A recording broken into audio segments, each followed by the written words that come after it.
Corrige al necio y lo harás tu enemigo. Bueno, así dice un proverbio chino muy antiguo.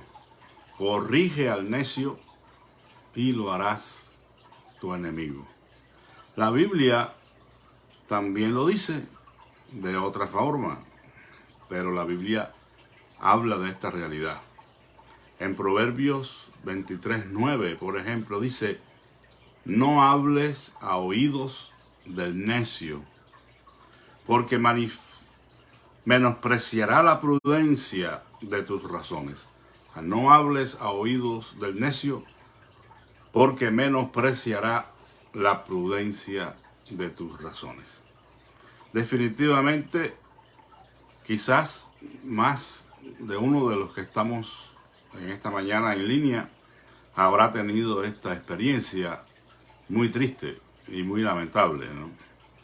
De haber tratado de corregir a una persona, de llamarle la atención, de hacerle ver sus errores, pero esta persona neciamente ha permanecido haciendo lo que él quiere hacer.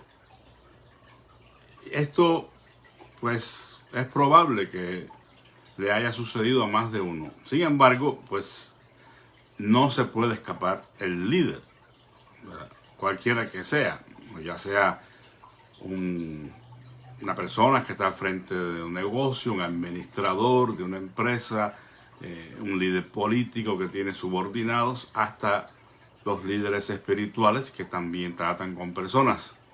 Definitivamente, todo el que tiene personas bajo su autoridad habrá tenido en algún momento la necesidad de corregir, de llamar la atención, de dar instrucción, de confrontar a las personas con sus problemas, con sus pecados, con sus actitudes negativas.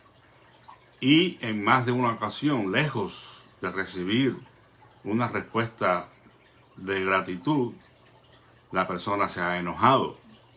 La persona no ha reconocido sus errores y persiste en su conducta equivocada.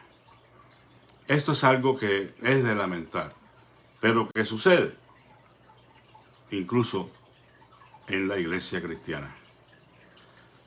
El apóstol Pablo, que fue un hombre que Dios usó de una manera extraordinaria, yo diría que como pocos en toda la historia de la iglesia, en toda la historia de la humanidad.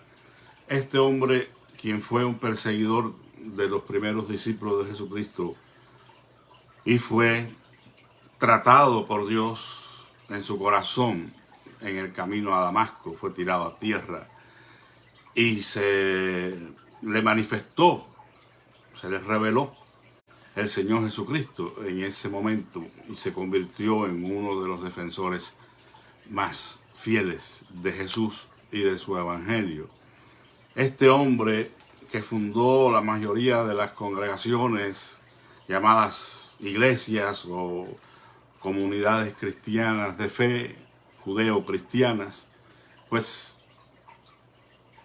encontró oposición a su ministerio, por lo que no debemos asombrarnos. El mismo Jesús dijo a sus discípulos que ellos tendrían que encontrar aflicciones en medio de su servicio a Dios. Les advirtió de que no serían reconocidos y aceptados por todos, independientemente de que en ese pasaje de Juan el Señor habla de el mundo. Pues lamentablemente encontramos a personas dentro de la iglesia que por sus actitudes demuestran que no han nacido de nuevo y que son piedras de tropiezo para el ministerio de algunos siervos de Dios.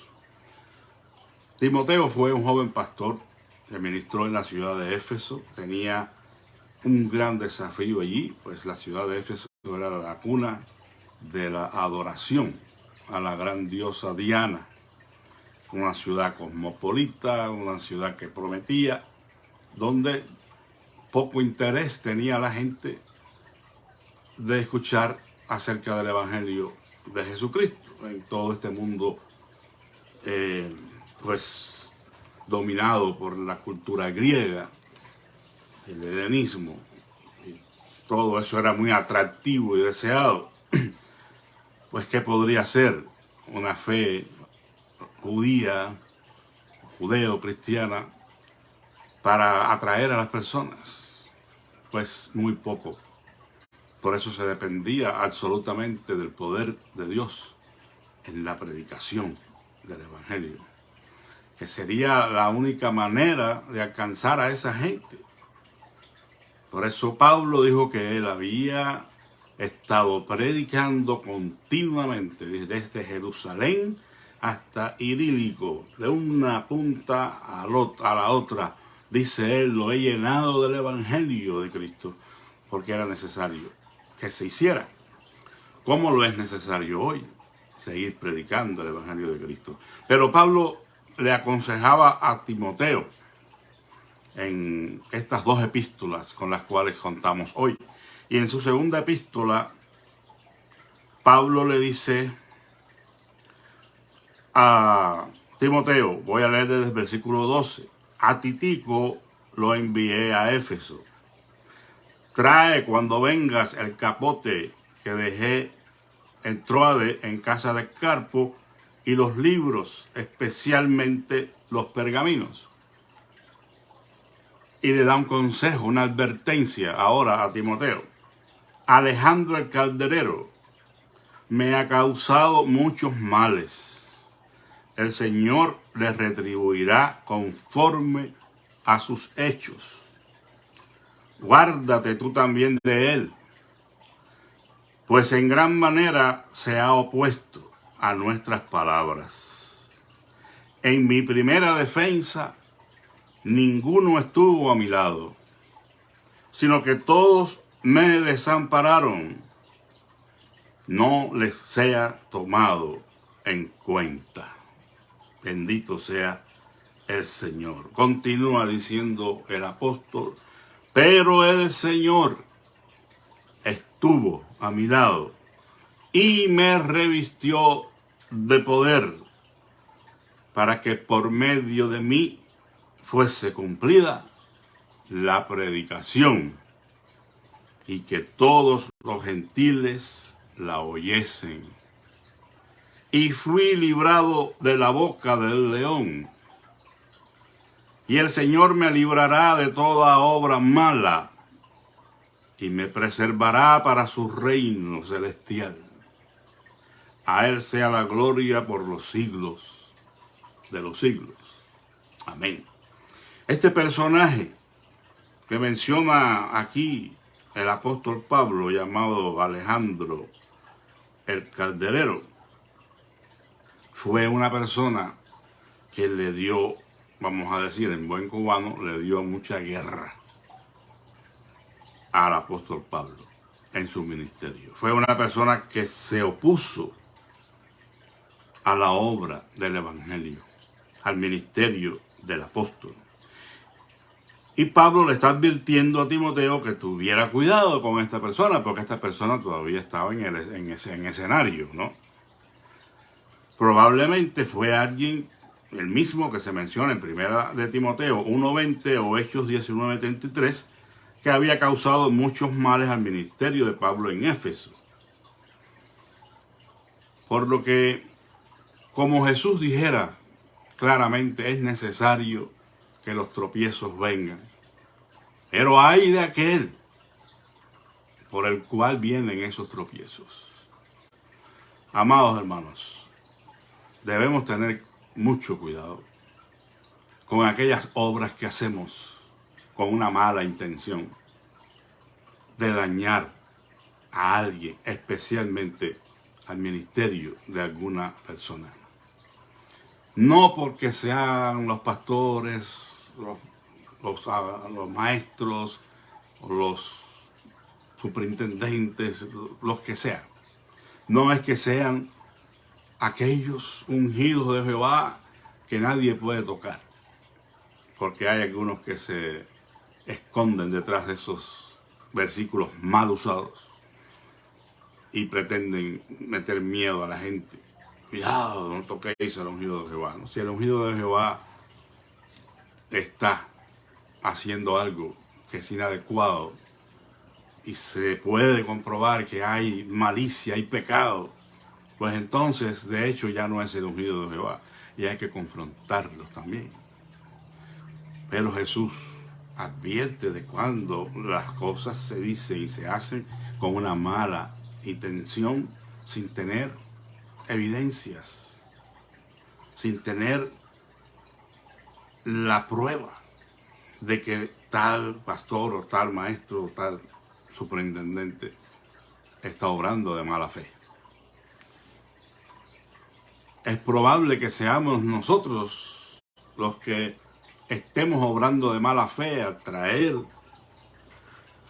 en evidencia situaciones que no se pueden demostrar que haya maldad en ellas. Somos nosotros los que quedamos mal. Y lo más triste es que no hay excusas que puedan librarnos de las consecuencias. Por eso Pablo está diciendo aquí, y en otros casos también, donde las personas que cometieron los pecados en este caso y que no se arrepintieron fueron entregados a Satanás a fin de que pudieran rectificar quizás con el duro trato que el enemigo les daría y pudieran arrepentirse. Eso lo encontramos en 1 Corintios 5, donde hay una evidencia de un pecado terrible de incesto. Y los creyentes allí se estaban hasta sintiendo orgullosos de tal cosa. Bueno, como las personas que cometieron el pecado no se arrepentían, el apóstol Pablo dice, yo, aunque estoy ausente, ya como si estuviera presente, los he juzgado. Reúnanse ustedes y entréguenlo a Satanás, a ver si recapacita esta persona. Lamentablemente, a veces le damos más fuerza a los refranes populares, a las creencias populares, que a la realidad de la palabra de Dios. Porque alguien nos puede decir y nos puede citar, árbol que nace torcido, jamás su trono endereza. Y como que damos la tentación, la sensación de que eso es verdad. Cuando nos mantenemos en nuestra terquedad, aun cuando se nos llama la atención, aun cuando se nos advierte. Hermanos, nadie dice que el cristiano nunca va a cometer un error, nunca va a cometer un pecado, porque eso sería algo que no va conforme a la verdad. Podemos pecar en un momento dado, bajo circunstancias especiales. No practicamos el pecado, pero pudiéramos pecar. Y por eso el apóstol Juan escribe y dice, estas cosas, hijitos, les escribo para que no pequéis. Evidentemente, no se espera que el cristiano peque. Pero, dado el caso, pero si alguno hubiere pecado, abogado tenemos para con el Padre, Jesucristo el justo. Pero el pecado, para ser perdonado, tiene que ser confesado. Y muchas veces creemos que con tan solo pedirle perdón a Dios ya se resolvió el asunto. Si usted ha pecado contra alguien, si usted ha hecho una difamación, si usted ha hecho algo para poner en mal a alguien, incluyendo a los siervos de Dios, usted debe pedir perdón. Y usted debe restaurar la imagen de esa persona. No se excuse en ninguna manera, porque las excusas no van a ser aceptadas. No podemos escondernos detrás de así soy yo. O ni modo, tenía que hacerlo. Miren, les voy a contar la fábula de hoy, que da un poco de risa, ¿verdad? Porque no es posible que suceda lo que sucedió en la fábula. Pero la enseñanza es poderosa. Es una fábula de un escritor escocés muy famoso. Quizás usted ha leído ya La Isla del Tesoro, por ejemplo, de Robert Louis Stevenson. Pero Robert Louis Stevenson, además de ser un prolífico escritor de aventuras, también escribió fábulas. Y nos dejó esta fábula que se titula El Diablo y el Posadero. Es una fábula sobre la responsabilidad de nuestros actos, los cuales no podemos justificar y salir ilesos. Toda obra tiene una consecuencia. Y esta fábula nos dice, en cierta ocasión, el diablo, que hace diabluras, por eso es llamado el diablo, el adversario, ¿no? Bueno, el diablo se presentó en una posada disfrazado. Nadie le reconoció. Así que él se dedicó a molestar a todos los inquilinos a sus anchas, a hacer travesuras, a hacer maldades a sus anchas.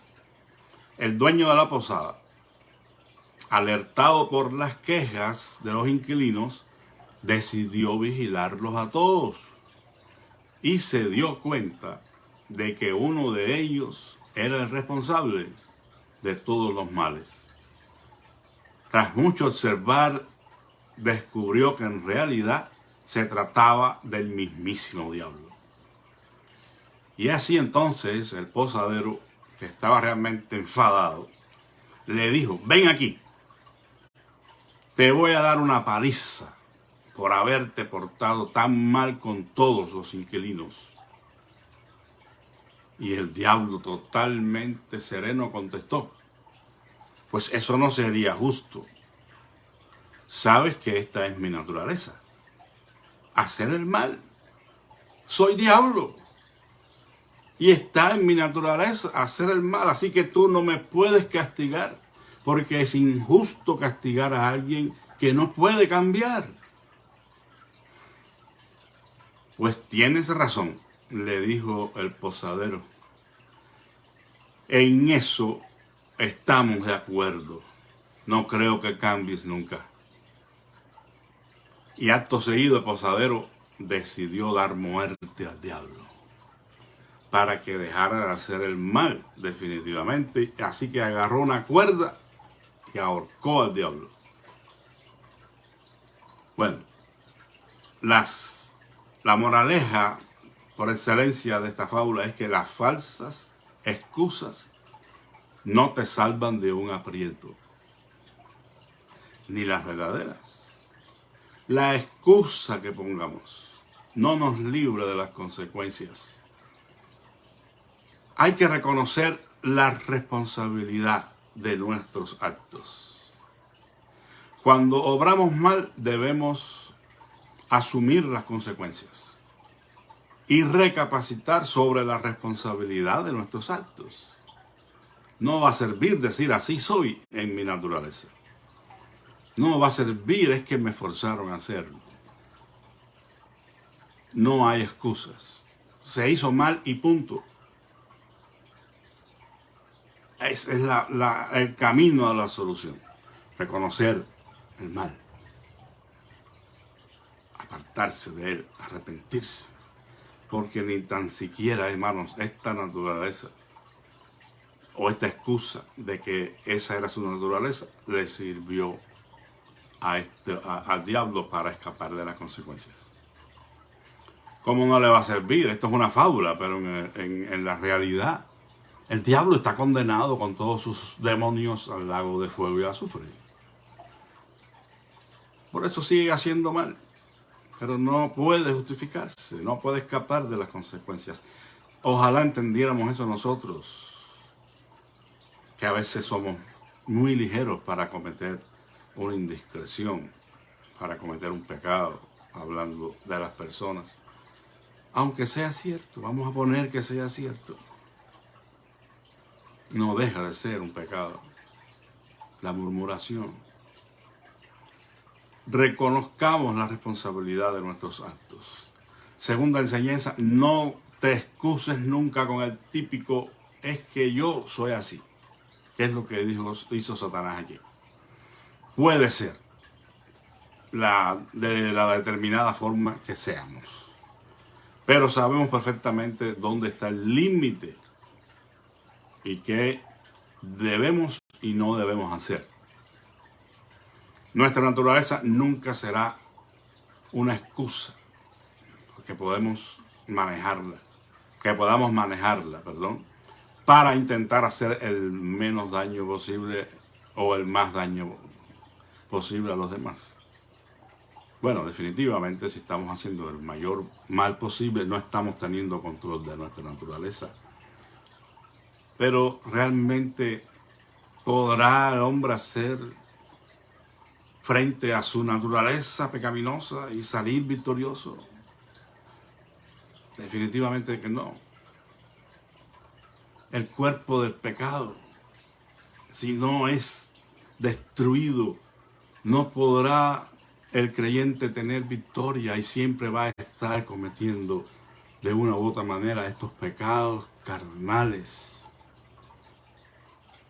¿Sabe usted lo que dijo el apóstol en Romanos 7 al final? Dice, miserable de mí. ¿Quién me librará de este cuerpo de muerte? El cuerpo de muerte, hermanos, literalmente era una manera de traer y hacer justicia sobre las personas halladas culpables de pecados graves, de delitos graves, que eran condenados a muerte. ¿Saben lo que hacían?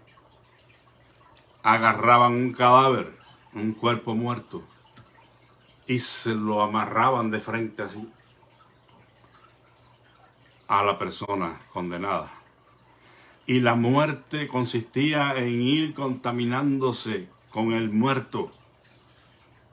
Imagínense qué muerte. Yo creo que no hay una peor que esa. Bueno, eso es lo que hace el pecado en nuestras vidas cuando no estamos sobre él, cuando no estamos buscando de Dios la purificación, la santificación, cuando no estamos confesándolos y arrepintiéndonos delante de Dios y delante de las personas a quienes ofendemos. Por eso, el otro versículo que sigue dice, más gracias sean dadas a Dios por nuestro Señor Jesucristo. Porque el único que nos puede librar de ese cuerpo de muerte es el Señor Jesucristo. Cuando nos arrepentimos genuinamente y confesamos nuestros pecados. La intención que llevemos es lo que cuenta. No porque estemos haciendo algo, entre comillas, correcto y conforme a la ley y a la verdad, va a tener el respaldo de Dios. La intención del corazón, el móvil, la motivación por la que hago algo, es lo que va a contar. Por eso es que debemos ser honestos y sinceros. No tratar de escabullirnos de nuestras responsabilidades mediante reconocer aquello que hicimos mal. Sí se puede cambiar. Es decir, que aunque así seamos por naturaleza, como dijera Satanás aquí, hay una verdad que sobrepasa, que va por encima, y es la verdad de que si alguno está en Cristo, nueva criatura es. Las cosas viejas pasaron y aquí todas son hechas nuevas. Sí se puede, como dice ese famoso dicho. Sí se puede en Cristo. No tenemos que ser víctimas de nuestra vieja naturaleza, del hombre viejo, del pecado, de nuestros sentimientos que nos traicionan, de la hostilidad que podamos sentir contra alguien simplemente porque me cae mal y voy a tratar de ponerlo en evidencia. No tenemos que ser así, hermanos. Seamos de los que aman la verdad, de los que buscan la restauración, de los que hablan con amor y ventilan las situaciones en el espíritu del Evangelio de Jesucristo. El Señor les bendiga a todos en esta preciosa mañana y que siga adelante venciendo en el nombre de nuestro Señor Jesucristo. Hoy estamos recordando a nuestra querida hermana Esmeralda Aldana, quien cumpliría años un día como hoy. Y bueno, pues le hacemos llegar a donde quiera que se encuentre nuestro amor y nuestra simpatía. Si de alguna forma uno de sus familiares ve el devocional, le extendemos una vez más nuestras condolencias y le decimos que seguimos extrañando a nuestra hermana y teniéndola presente. Que Dios les bendiga y ya recuerde, hermanos, si tiene alguna petición, déjanosla saber. Oremos o sigamos orando por nuestra hermana Mariquina Díaz, que va a dar un viaje a México este fin de semana y ella no se había sentido muy bien de salud. Que el Señor ponga su mano sobre ella, la recuperación de todos los hermanos que han sido operados, que han tenido alguna intervención quirúrgica, como nuestro hermano Juan y Carmen Barrera, nuestra hermana Esther Rodríguez, nuestra hermana Olga Padilla, que sigue teniendo terapias. Que Dios nos saque adelante a todos y oremos los unos por los otros.